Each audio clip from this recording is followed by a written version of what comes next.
Good morning, good afternoon, good evening.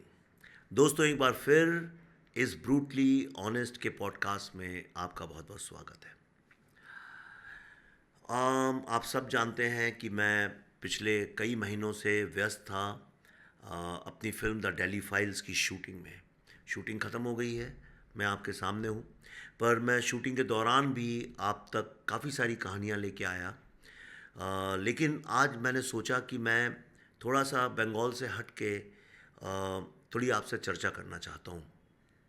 और चर्चा एक गंभीर विषय पर है, और वो विषय है बेसिकली फिल्मों से रिलेटेड।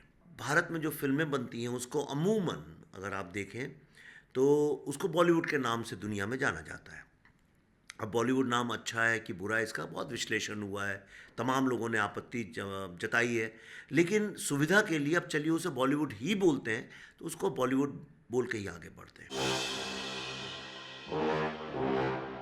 बॉलीवुड की जो कहानी है वो कुछ इस तरह से थी कि भारत में सिनेमा उस तरह से नहीं आया जिस तरह से यूरोप या अमेरिका में आया। वहाँ पे जो उनका एक ऑपरेटिक थिएटर जो था, ओपेरा वाला, वहीं वो म्यूज़िक के साथ होता था, और वही धीरे धीरे वही जो आर्ट फॉर्म था वो धीरे धीरे फिल्मों में आता गया।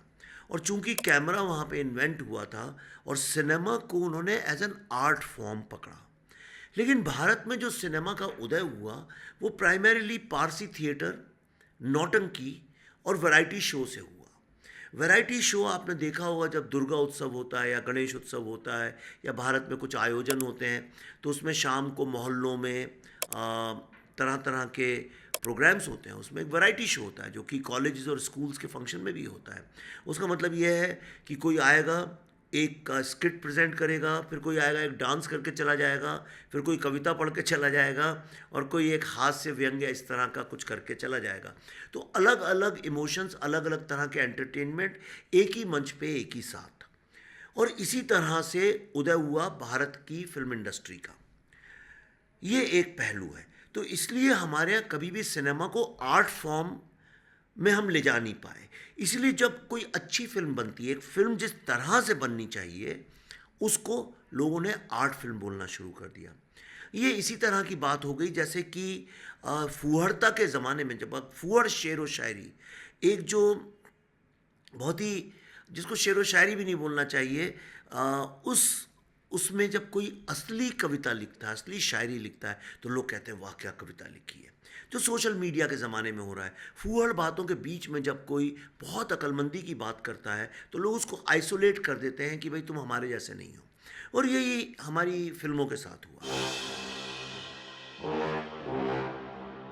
हमारी फिल्में नाच गाना, फूहड़ता, हंसी मजाक, इसी को हमने सिनेमा मान लिया।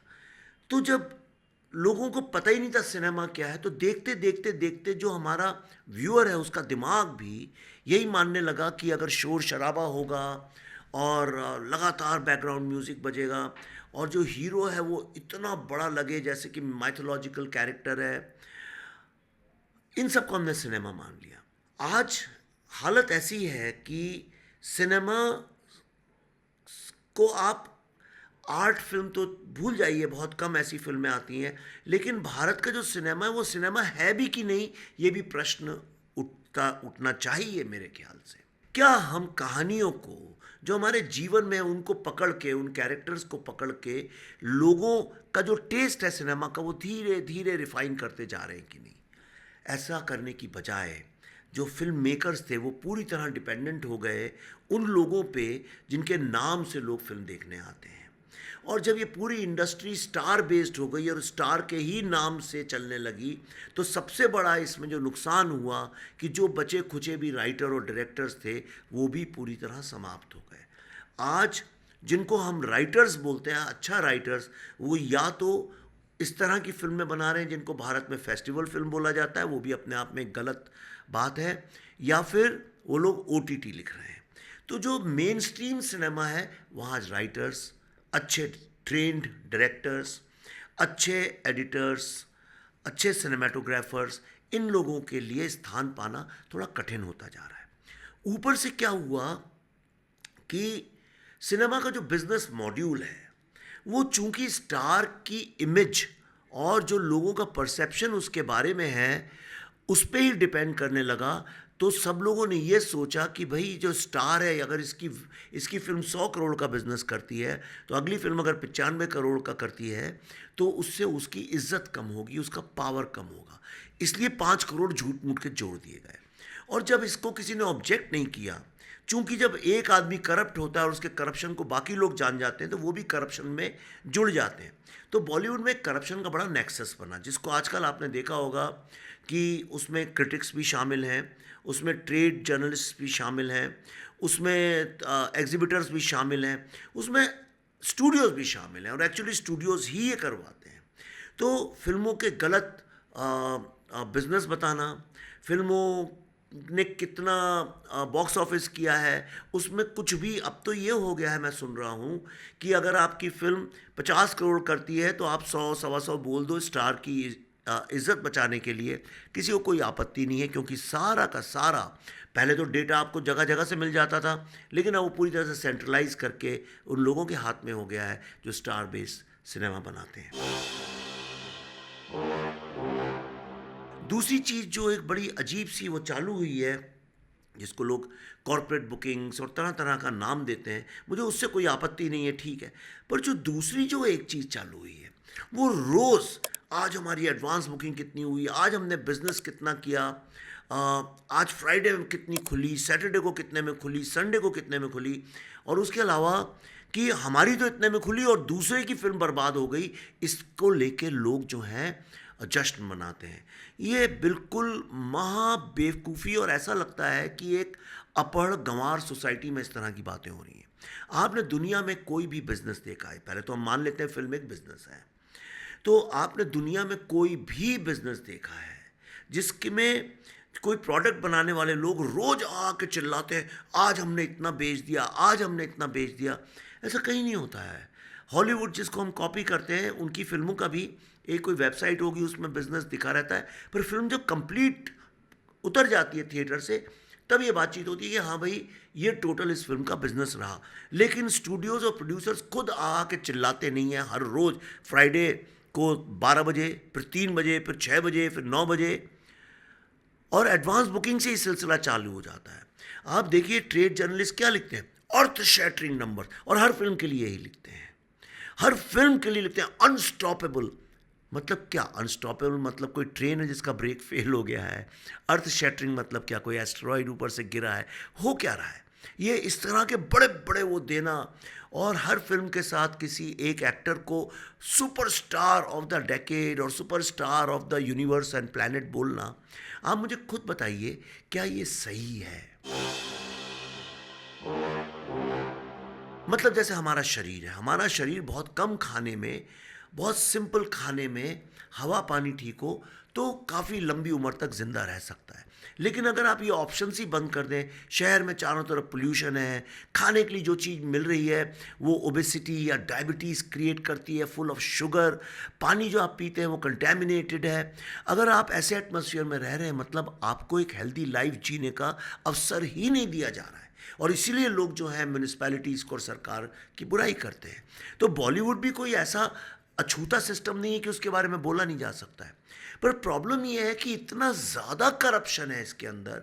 अगर आप जानना चाहते हैं तो किसी भी young actor, young producer, actress, किसी भी जो आदमी यहाँ पे 2 3 4 साल से काम कर, उसे पूछ सकते हैं, क्योंकि 3 4 साल लोगों के दिल में एक आइडियलिज्म होता है, फिर वो भी उस करप्ट सिस्टम का पार्ट बनते हैं। अब इस कहानी का दूसरा पहलू ये है कि जो लोग इस करप्शन और नेक्सस में शामिल नहीं हैं, उनकी क्या दुर्दशा होती है। इसके बारे में एक अलग एपिसोड करूंगा, पर मैं अपने एग्जाम्पल बता सकता हूँ। कश्मीर फाइल्स, आज भी उसके बारे में ट्रेड पंडित्स लिखते हैं, one of the highest crossing films in second weekend, और वो बिना स्टार के थी, बहुत लिमिटेड उसकी रिलीज़ थी, कोविड के वक्त में आई थी जब 50% थिएटर का रिस्ट्रिक्शन था। कोई उसमें ऐसा स्टार, गाने, कोई ऐसी चीज़ नहीं थी जो कि एक टिपिकल बॉलीवुड फिल्म में होता है। पर उस फिल्म ने लाइफ टाइम लगभग 350 करोड़ का बिजनेस किया उस वक्त में, और ये नेट बिजनेस है।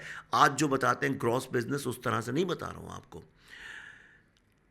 उसके बाद कोई भी जो डायरेक्टर है, क्या उसको अगली फिल्म के लिए स्ट्रगल करना पड़ता? बिल्कुल नहीं करना पड़ता। लेकिन मुझे और मेरे जैसे डायरेक्टर्स को हर फिल्म के बाद फिर से वही स्ट्रगल करना पड़ता है।